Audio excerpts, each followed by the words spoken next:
There's a kind of a hump, a bit of a run, and it takes too long to adapt to using the rear back. Start stepping out and you come off it.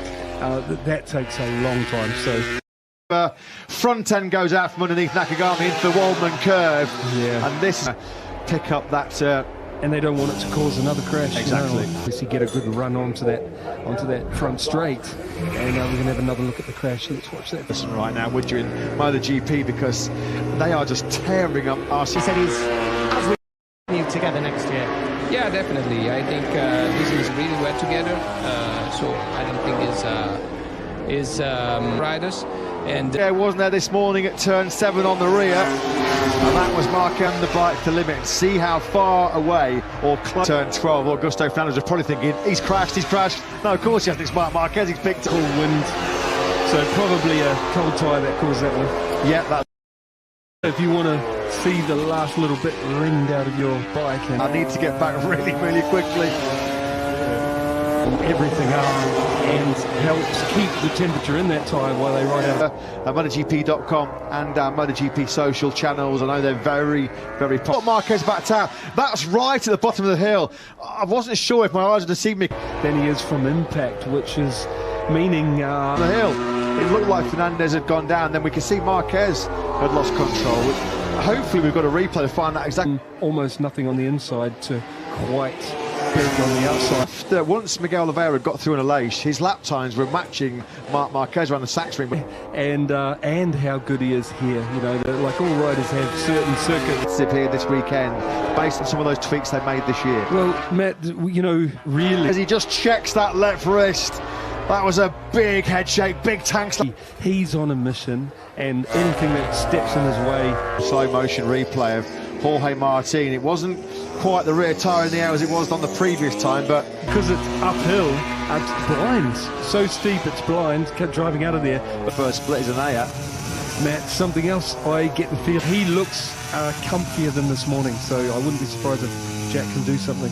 Seconds or so, because as we suspected, Enea Bastianini does fire himself out to respond, and some on the factory KTM. As Simon mentioned, he spotted for Jack Miller. The top 3 at the moment covered by just 900ths of a second as well. And will it work? That's going to be the big question for Marc Marquez, because he needs to... For lap time good enough on the Yamaha to get them in the top 10, and if they're not in the top 10... His teammate Aleix Spargo into the turn 1 gravel trap. That's where Aleix went down this morning. Oh, that's horrendous. That is horrendous. I hope it didn't That's catch one of his the Pramac foot. Ducati boys exiting pit lane here. Watch this, and now this is going to be sickening. So it misses his foot. Oh, he just rips the front end out. Yeah. Totally rips the front end out of Zarco's Ducati. That was... Down he goes. Watch Zarco's front end here. Absolutely ripped out. I think only one of the two of our remaining 2 Honda riders left in. I actually feel a bit shaken up because I thought it had got him.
mocht je weer eens een gele vlag. Waar gaat hij onderuit ook? Oh!